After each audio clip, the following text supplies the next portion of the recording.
bright. Yeah. Good afternoon. And thank you very much for coming to this session where we will try to do things a little bit differently. We are three investigative reporters, having between us about 40 years of experience in investigating organized crime all over the world. And we'll try to share with you some of our experiences and some of our thoughts in regard to the future of organized crime and how journalism can tackle this growing issue. I'm Paul Radu. I'm the co-founder of the Organized Crime and Corruption Reporting Project. We were founded almost 16 years ago. Last summer we celebrated our 15th anniversary.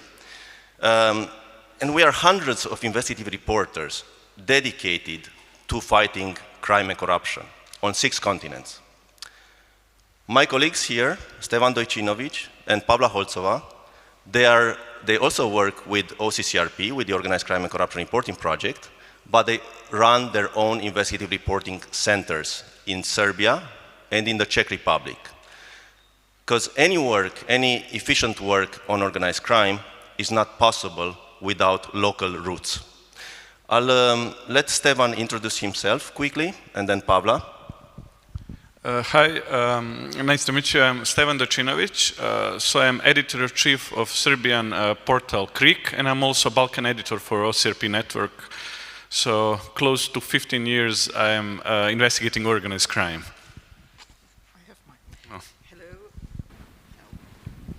Okay, yeah. So my name is Pavla Holcova. I am based in Czech Republic in Prague. I am the founder of Investigace.cz, and I've been working on organized crime groups for 10 years, mostly because of Stevan, who dragged me into it. All right, so, I mean, you'll actually see, but Pavla and Stevan have amazing stories to tell, and this is what investigative reporting is about, right? Stories. But this time, we'll try to introduce our work and the way we can work with you a little bit differently. I mean, one thing you learn while investigating crime and corruption is that you have to talk with the criminals. Criminals are audacious. Criminals are always very early tech adopters, and criminals have been at this game for much longer than the journalists. This is always something that we start with when we look at a criminal gang, at a criminal group. We know that they've set up their roots, that they've grown their roots in the lands where they operate for many, many decades. While on our side, as investigative reporters, we probably started only about 15, 20 years ago to seriously look at crime and corruption at a global level. I mean, you take Italy, and amazing work was done here by investigative reporters. But you take other parts of the world, and not that much was actually worked on. And this is what we're trying for the past decade to mend. This is what we're trying to solve. So what we'll do right now is we will put on our criminal hat, myself, Stevan, and Pavla, and we will present you with a criminal business plan, with what we want to do in 2023 to be successful criminals, to be successful organized crime. So we'll go with you through a few of these ideas, and we welcome your comments and your ideas as well. You should, at times probably think like a criminal in order to know your opponent. Before that, I'll just highlight here some of our work at OCCRP. These are some of the numbers, but obviously behind these numbers, there are hundreds and thousands of stories and an enormous amount of work done by these people here and by their colleagues all over the world. As I said, we are operating on 6 continents. We work with the most courageous journalists in these parts of the world, and we work with very courageous sources as well. It happens that sometimes those sources are criminals, and we will discuss this a little bit later. But just one number I want to highlight from here, and that's that 9.6 billion, and I think right now it's close or even more than 10 billion US dollars. This is what OCCRP contributed to the recovery of. It means, as a result of our reporting, together with our media partners, we triggered official investigations that led to the seizure, to this kind of money being confiscated from organized crime and from corrupt corporations that were working with organized crime. Now, if you look at this number and you look at our budgets, we made a calculus there, and the return on investment for investigative reporting is more than 50,000%. That is better than cocaine trafficking.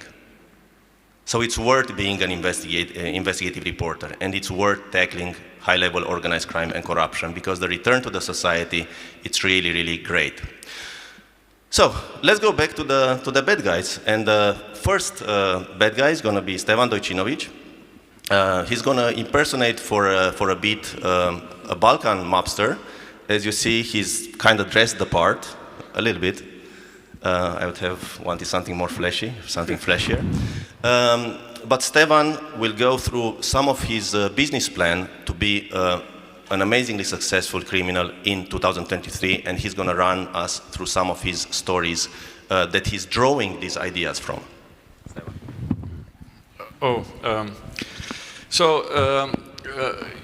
If I'm going to speak from the criminal standpoint of view, I will basically tell you about the biggest needs that organized crime have. So not everything is going perfect with us in organized crime, right? And there's like a lot of things to actually fix.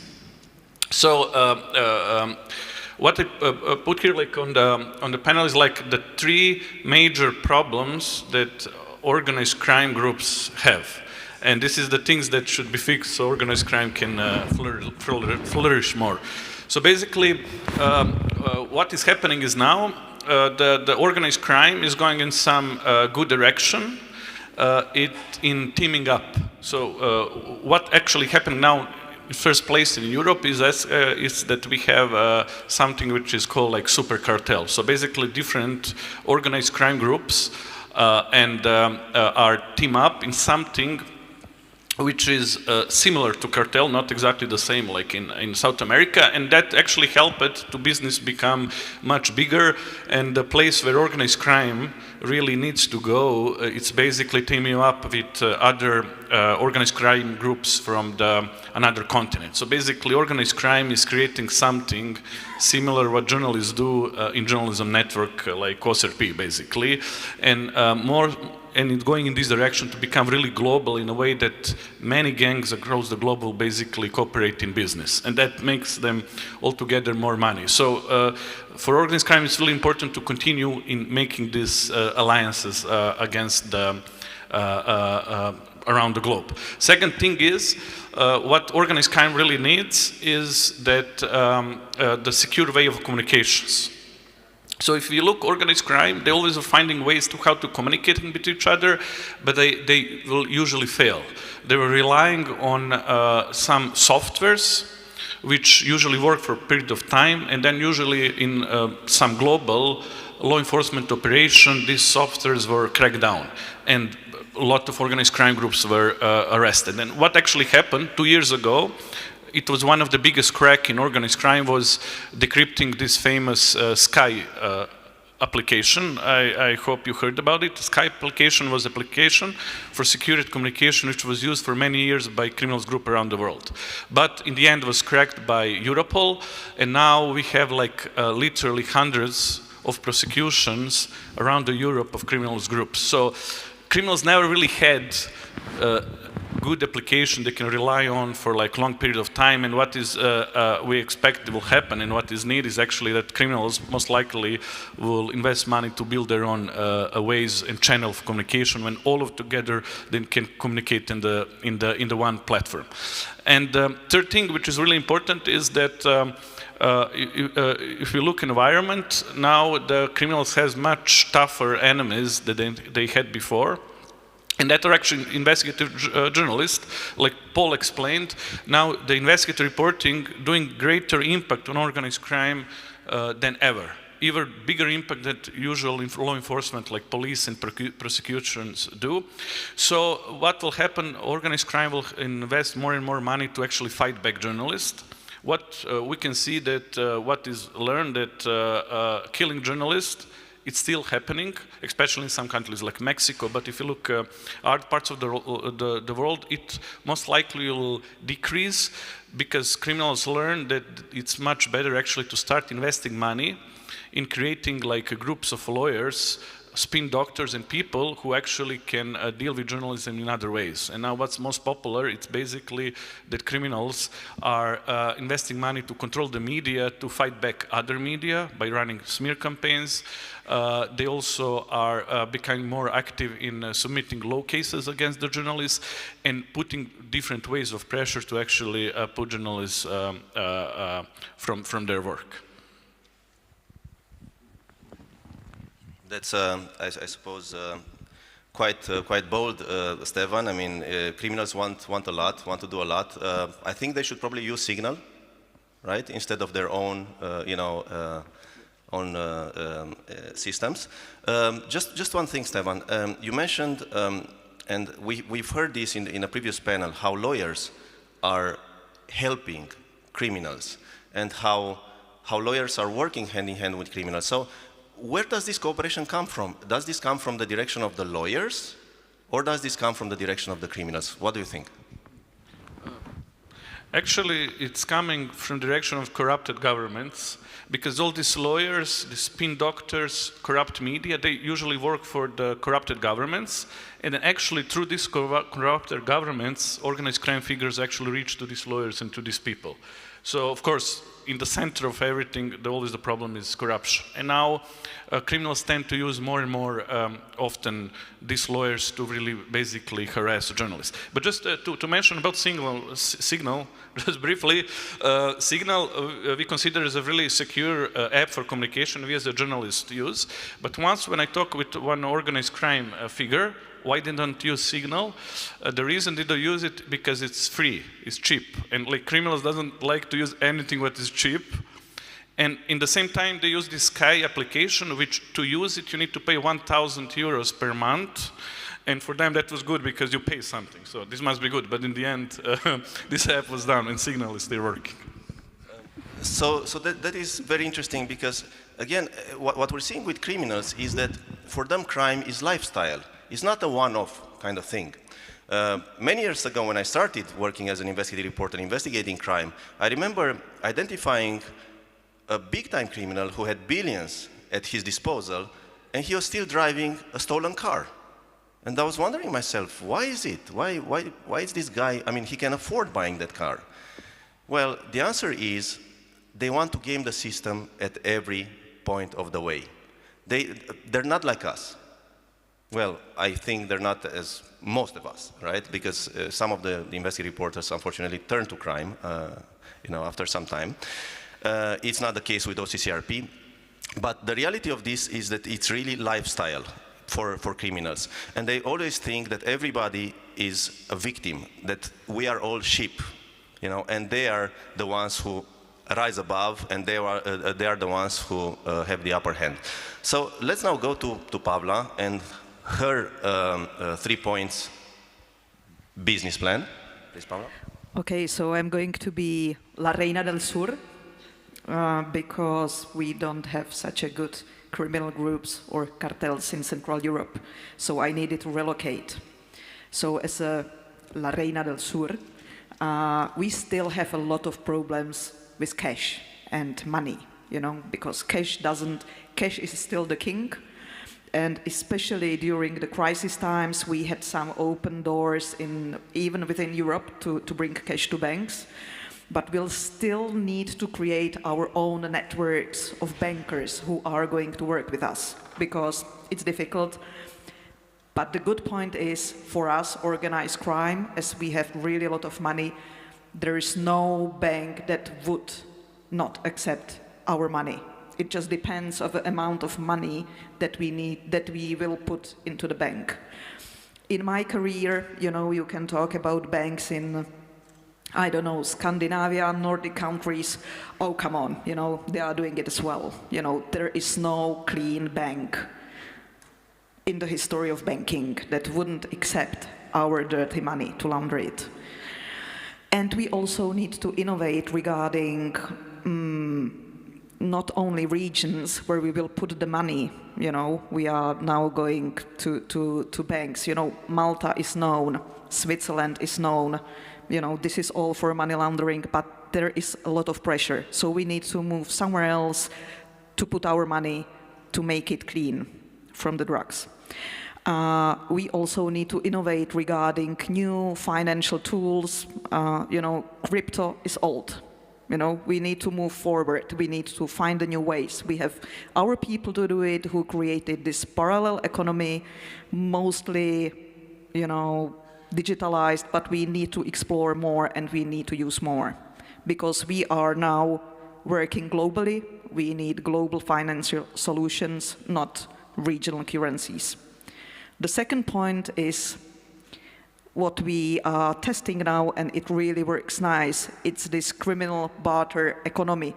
We call it, in my country, kilo por kilo, what means kilo for kilo. We will give them, originally we had this really kind of complicated structure that we were selling cocaine, they were giving us money, we had the money, we use it to buy hashish, for example, or methamphetamine and brought it back. That's old system. We don't do it anymore. We actually came with the conclusion that it would be much simpler and much more efficient to trade 1 kilo of cocaine, that's cheap for us, for 1 kilo of methamphetamine, that's expensive for us. So we somehow better calibrated the prices, and it's just much better, much easier, and we don't need to take care of the logistics because we trade it in Europe and in South America, and those providers actually deliver it, and it's pretty cool, and it works well. Albanians are now really good in it. They are taking care of it. And the third point is, we always have lack of arms in our region. We just kill each other, so we need a lot of arms. So we had this deal with Mexican government. Well, not with the government, with Mexican army, that they will sell us part of the arms that we can use. It was all official. At their point, they were buying from Central Europe, Bulgaria, it all came, it was cheap, ammunition, hand arms, and then, they just, closed their eyes when we actually went and buy it from them, and then distribute it in the rest of South America. Well, it was discovered by journalists, it was discovered by leaks that we can't do it anymore, and they took a really big cut on the arms. So we need to create our own legal ways how to get arms and ammunition from Central Europe, where it is really cheap, to our country. So we probably need to set up tiendas, shops, to make official, quite open public deals in importing arms. It could be covered by regional governments. It shouldn't be a problem in my region, but it should all look very official. So this is my plan for 2023. Excellent. Really, really bad. Organized crime, they're very creative. This is something that we always have to take into account. Not only that they have a lot of access to resources, they're very thoughtful about what they're doing, because again, this for them is lifestyle. They have to build up. They're relentless. We've seen criminals. I'll give an example of a Romanian gang. So I'm from Romania, and there was a Romanian gang that started about 15 years ago here in Italy, and what they were doing was they were installing skimmers on ATMs.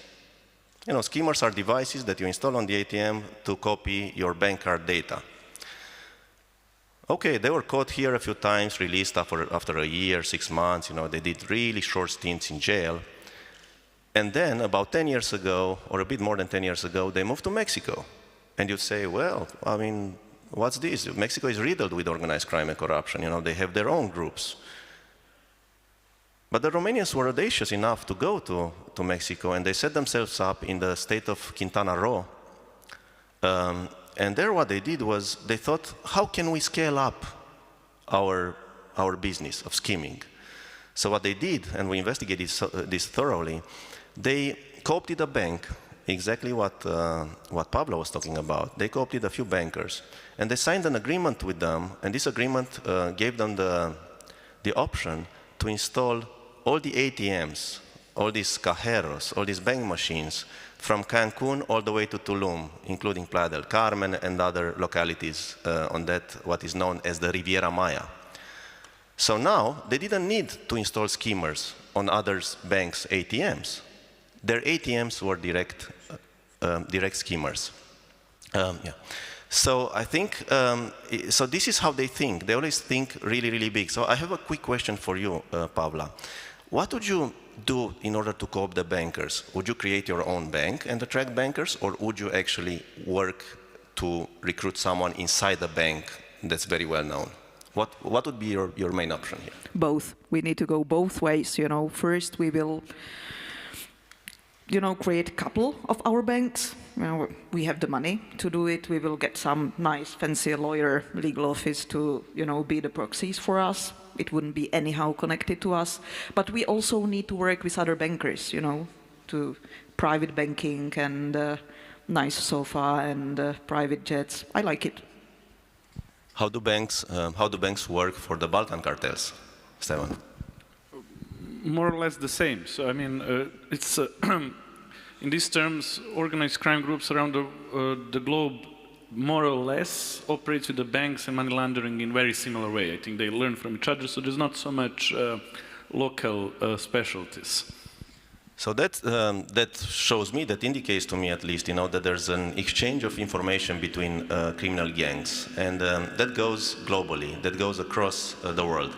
Now, interestingly enough, criminals are organizing conventions, summits, meetings, just like this one, where you'll have, you know, some criminals center stage, teaching other criminals how to do business and sharing information among themselves. And I'll go now to my part. I'll be a European criminal, an EU criminal, let's say, a criminal group in my country, in Romania. And what our needs are, what I see as a strategy for the future. As we've heard in the panel before us, very eloquent panel with amazing people and with people who've been through too much, you need to engage, you know, criminals engage lawyers. Criminal work with lawyers to attack their opponents. And obviously they perceive journalists as opponents. So criminal groups, what they do is they consolidate their relationships with the law firms. But we're also seeing another trend that's quite interesting, is that sometimes it's the lawyers and these so-called reputation companies that are trying to attract criminals in their orbit because they know where the money is. So I think this is a relationship that goes two ways. The lawyers actively seek criminals, corrupt lawyers, speaking about corrupt lawyers, actively seek criminals because that's good business, and then obviously criminals will need the lawyers to devise all sorts of plans. But it's not just the fact that you'll attack a journalist. It's also about going really wide, going large scale, and trying to put as many obstacles in the way of transparency as possible. Transparency is what stops crime. If there's transparency in who owns what, in who owns, you know, that hotel over there, in who owns this water surface, in who owns the forest, in who owns everything, you know, I bet you if we'd create a system, and technically it's possible right now, to unify all the databases in the world in terms of property, and we would match those databases against the names of known criminals and people in politics, corrupt people in politics.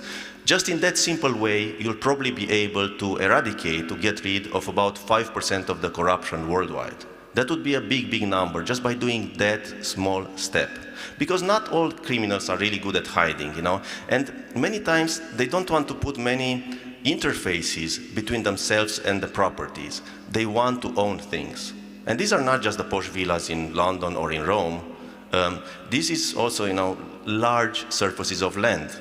Because if you think about the budgets that the criminals have at their disposal, just think about, the Jalisco crime cartel from Mexico. They deal every year in at least 100 billion US dollars. That's their profit. That's, and I'm completely underestimating it right now. Now, where do you think this money goes? Of course, they will buy the occasional, yacht and luxury car and all, and they will bribe, some people in politics. But the thing is, people in politics are very, very cheap. And we were amazed over the period that we investigate this at OCCRP to find, bribes in the $5,000, $1,000, $500,000, maximum 1 or 2 million to people in politics from the organized crime that was dealing in hundreds of billions. So for them, this is really peanuts. So to be a successful criminal, you really have to think big. You have to ally yourself with other criminals, and you have to rally up to work with lawyers to attack transparency as much as possible. And unfortunately, we're seeing in many countries in the world databases being shut down, the public not having access to data that is crucial to make decisions. And all of that is done sometimes in the name of GDPR, you have to protect information and so on. So there, as we heard in the other panel, criminals are always using what's good out there. If you have some good strategies, if you have some good laws, a successful criminal will think, how can I use this law to my advantage? Because that's where they can attack at a system level. Now, a successful criminal in 2023 has to think about artificial intelligence and how you can train artificial intelligence, to help you committing the crime. So just think about it. For the past more than 5 years, you have lots of ransomware attacks, huge data sets that are stolen from governmental institutions, from companies. Some of these are made public, but very, very few. Some of them linger in the dark web. Some of them just sit somewhere on the hard disks of these criminals. Imagine if I want to be a successful criminal, I would train an AI over that data. For instance, I would breach a law enforcement system to find out exactly how they operate, how they control ports. And I would train an AI to find me all the ports that are most vulnerable to my shipments, so that I can carry on with my drug trafficking or arms smuggling or any other crime without being detected. So that will be something, and obviously ourselves as journalists, we're actively thinking, how can we use AI, in our work? Now criminals will do the same. So they always act, in a way, and don't forget they have a lot more resources than we do, so we have to be a lot more creative than they are in order to counter what they will confront us with. The other thing is that we've seen for the past 5, 6, 7 years, and as investigative reporters, we're always kind of late at this table. We're kind of noticing trends a little bit with a little bit of a delay. We noticed what we called at OCCRP criminal angel investors. These are criminals who are in their older age, who were very active in the 80s and the 90s, and they amassed vast fortunes, huge amounts of money. And now what they're doing is they are helping other criminals rise up. They're financing other criminals because crimes pays off. So instead of these criminal angel investors putting their money in a startup, like a tech startup, or putting their money on the stock exchange, what they try to do is to identify new criminals who can work with them, who can take their money and give back with a high interest. And we noticed this because we've seen something very peculiar happening when we investigated various criminal groups in Turkey, in Colombia, in my country, in Romania. We saw that, you'd investigate a trafficking group that's involved in tobacco smuggling, for instance. And another one that's involved in oil smuggling. Another one that's involved in cocaine or amphetamines or whatever. And by reading, these thousands of pages of court cases, you could see that quite often, these people who were indicted for this type of crime would say at some point, well, we got the money to start this operation from this group in Vienna. or from that group in Lausanne, or from that group there and there and there. And it kept on popping up. And if you take this separately, you don't notice that it's the same people who finance various types of crimes. When we did a deeper dive into this, we saw that these were successful criminals decades ago, and this is what we are calling criminal angel investors. So the criminal markets and the criminal organizations are very, very dynamic in what they actually do. So say right now that you are criminal angel investors in this room here. And what I want you to do is, by a show of hands, you've heard Stevan, and you heard Pavla, and you heard myself. Please tell us, by a show of hands, if you'd finance what you heard here, the three ideas from each of us. Who here in this room would be interested in funding this trio to do more crime as we introduced you to our ideas? That's about 50%. We need to up our game. I think we need to come with better plans. But thank you very much. So, I mean, really, the question is, what is to be done, I believe, you know? And this is where we'll go back to the drawing board a little bit as investigative reporters, because criminals, you know, not only that they're powerful and they're audacious and they're, you know, and they have all these ideas and the money, but criminals do this 24/7. They never stop. They're relentless. So we need to be relentless while having all these other problems that we're facing, right? While facing the slaps that are thrown our way by the criminals and so on. So I think key to tackling crime and corruption right now in the world is to develop more global networks, to develop more cooperation between investigative reporters who understand supply chains. That's really critical, because if we tackle crimes in isolation, we won't get very far. Criminals always integrate crimes between them. As we've heard from Pavla, there's a barter. There's, you know, criminals are exchanging cocaine for amphetamines, and so on and so on. As we've heard from Stevan, criminals are trying to put together money and mind power to go against their enemies. So this is what we need to do as investigative reporters, but in a bit of a novel way. So what I'm thinking here is that we have to innovate at least as much as criminals, if not more, to be able to do our work and to serve the public properly. So one thing where we need to innovate is we need to renew the way we're following the money and the ways we understand the information that sits out there, not just the public information, but the information from ransomware attacks, the information from leaks. And we need to come together and tackle these data sets, not in isolation, but together, because this is how criminals operate. They operate across sectors, they operate across crimes, and they always find ways to be resourceful. Now, if you take some of our largest cooperations this far as investigative reporters, you take Panama Papers, Paradise Papers, the Laundromats, many other projects that were very successful. When you deeply analyze them, what you can see is that they were amazing, but they had lots of blind spots. I was just talking this morning with someone who was speaking about the Dutch Antilles and Suriname, and countries and places where there's not much investigative reporting. So we have lots of blind spots where we not just don't have data from those parts, but we don't have colleagues to work with from those parts. Trust me, the colleagues are there. We just need to find them, and we need to co-opt them with our networks. We have to think strategically about how do we conquer the world as investigative reporters?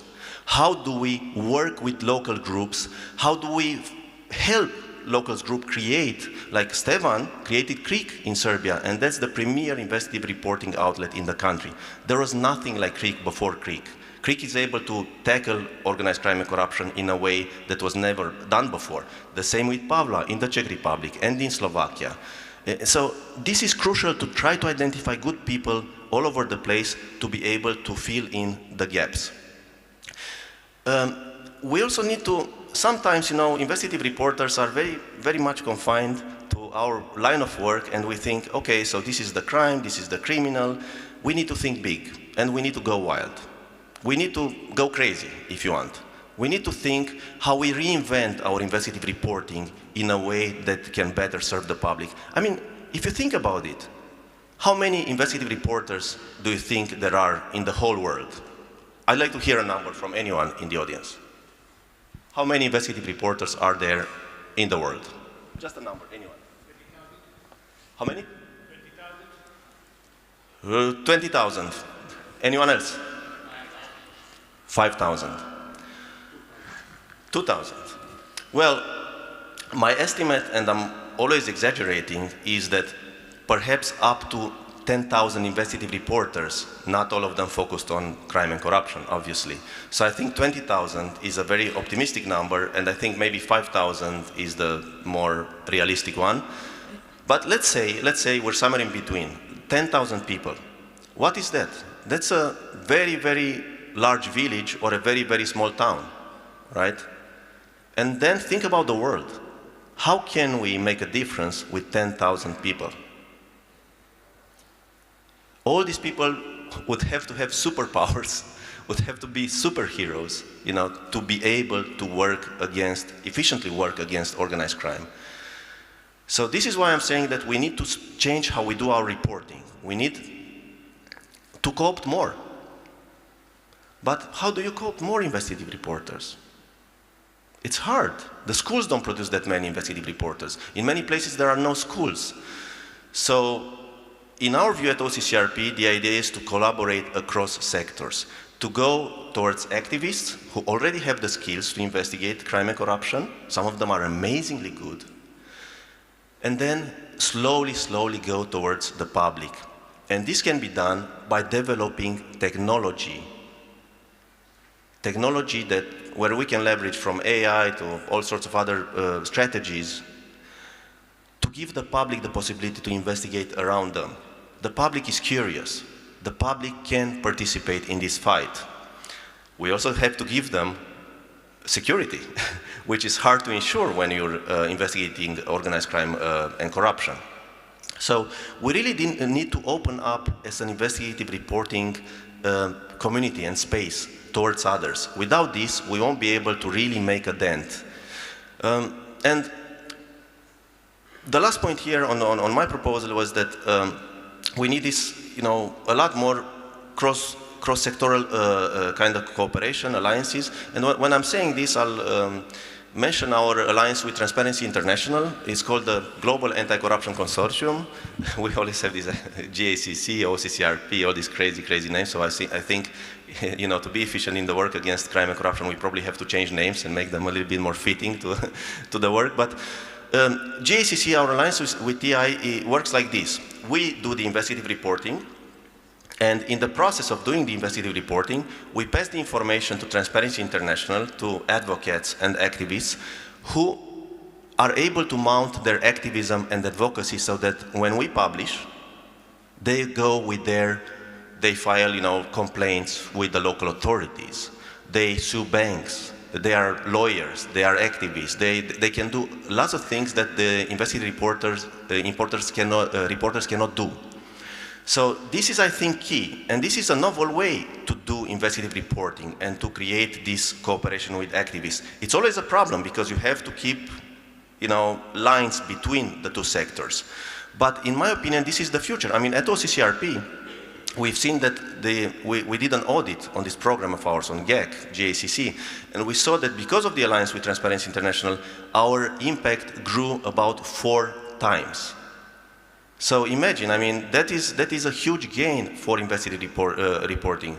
And that's, people like Stevan or Pavla would investigate, and, at the end of the day, if nothing happens as a result of your investigation, you'll become depressed, and you'll probably not want to do that much investigative reporting. Take into account that you have, I believe, Stevan, you have right now 12 lawsuits against you?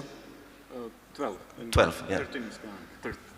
So this is really hard work, I believe, and you know, in order to do it, we need to build alliances between ourselves and go, you know, across as well. So at this point, we want to give you a little bit of time to ask questions. I'm not sure if there's a mic in the audience. So who wants to start? So there's a question there, and then a question back there. Okay, Alexander, journalist based in Sweden. Yes. I was wondering if there is a difference and what the difference would be between organized crime and terrorist organizations, ultimately killing and, say, take the mafia in Sicily, for example. Organized crime, of course, but back in the day they would kill politicians and they would set bombs and terrorize people in the early 90s. What's the difference between, say, typical organized crime today and, say, a typical terrorist organization like ISIS or Al-Shabaab or another organization? But what I see as a major difference is that the really good organized criminal group is invisible. You don't know about them. You don't know who's the top boss. You would never say that this guy in, you know, taking care of his tomatoes in the garden is running multi-billion drug business. Terrorist group, they want to be seen and recognized. They want to spread fear. You know, that's what I see as a major difference. And the main intersection between organized crime and terrorism comes when they deal in arms, when there's arms trafficking. We've seen this over and over again. Organized crime supplying terrorist groups with weapons. And the other big intersection is when the state uses organized crime as a weapon. And we're seeing this quite a bit, unfortunately, in Russia. We're seeing this in the conflict, in the aggression that Russia is now behind in Ukraine. We're seeing this in Iran. We're seeing this in the West as well.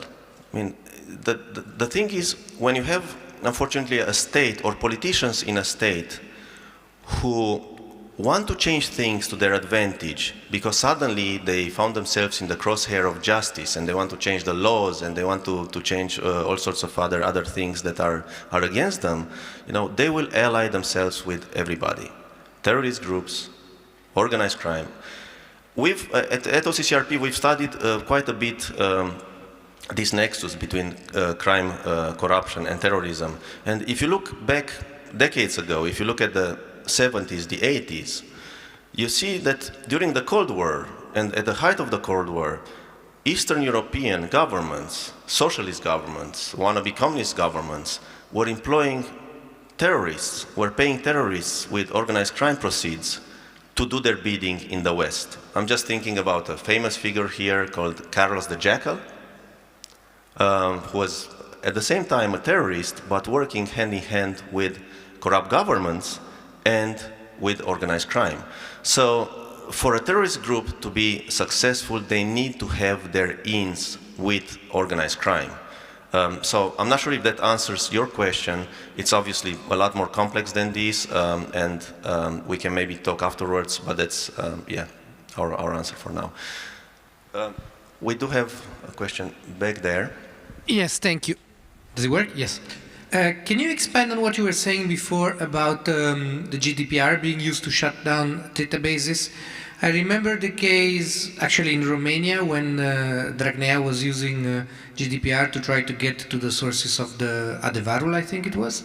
But maybe you were thinking about something else. Thank you. Well, the example you gave actually involved a publication, our member center in Romania called RISE Project. And Dragnea was this guy who was running the government basically, but he couldn't be officially the prime minister because he had a conviction looming over him, a criminal conviction. And indeed, there are many examples of politicians trying to use GDPR to take down our investigative reporting, but I was referring to something that's a little bit wider. We're seeing, for instance, business persons connected to various really interesting people, oligarchs and criminals sometimes, who are militating for shutting down access to beneficial owners' data. So that the public will not be able to know who's behind a commercial company. Now, if this is done wide scale, that enables the criminals to operate in the shadows. That's definitely to their advantage. And that was done, for instance, in Europe in the name of GDPR. So that's what I'm thinking about. I'm thinking about directly attacking the journalists, but also about going larger scale to shut down systems entirely, transparency systems. That is really crucial for the criminals, because one thing that they cannot control is, so first of all, it's obvious, they cannot operate in transparency. They cannot operate in daylight. They want to hide, as she just said. But they also need an environment where everything happens, in the darkness. And we're seeing more and more of these criminals migrating from systems that opened up. I'll give you one simple example. Like 10 years ago, I would go to Cyprus almost every Monday of the week, because that's when the registry of companies in Cyprus would open up shop to find out, the beneficial owners of certain Cypriot companies, or the shareholders, at least, of Cypriot companies. When Cyprus entered the EU, they had to open up the databases. So that changed the game completely. Of course, there was a lot of data that was not useful in those databases, but criminals, they couldn't provision for the passing of time. So we were able, as investigative reporters, to dive deep into the Cyprus registry of companies, as we did in Panama, as we did in many other countries, and get information from there that was useful to the public, to expose crime and corruption in the public interest. So I think, criminals are always trying to go against legal systems. We're seeing this in many countries. They're trying, for instance, to get rid of the possibility of law enforcement to intercept phones or to intercept comms or to, and that's, that's always something that's on the edge, because investigative reporters, as investigative reporters, we also want our comms to be secure. We want to make sure, that we can talk safely. And we use what's at our disposal. We use Signal, we use our other systems. Now, criminals want to go bigger than that. They want to, to kind of shut down, whole law enforcement systems that are anyway not efficient. They want to go against not just journalists, but judges and other people who can pose a threat towards them. We have a question. No. We have 3 minutes. Thank you. Oh, is it on? Thank you. Connected to that, I don't know if it's possible to answer, but on a scale from like business mainstream practice of like tax optimization to tax evasion to like money laundering, how much of this is like where you're going against the entire financial system? And are there a point here where you feel here we can get the mainstream business on our side to open up to a certain extent where they won't block everything so that the global economic system protects criminals? And let's take another question and then we can wrap up both questions. There's a... We have 2 minutes, so just in quick, we saw that there's always the pressure, to make the global financial system more transparent, and then it just, disappears, evaporates. Yeah. And just quickly, this pressure on the financial systems is always good, except it makes it harder sometimes for regular citizens to operate in the financial system, while for criminals, it remains equally easy. So there's a balance there that needs to be found, and that I think we can, talk at length about this, but I think one of the things is, to identify criminal patterns and to not go like blindly against, and put a blanket kind of sanctions kind of system on top of the financial system, but to actually understand how criminals work so that you attack them and not the general public. One more question. And we'll actually take one more question, please, and then we'll have to wrap up because we're already late. Thanks. So, Thanks so much. I'm just wondering if any of you have any thoughts about what's currently known about links between venture capital specifically and criminal organizations.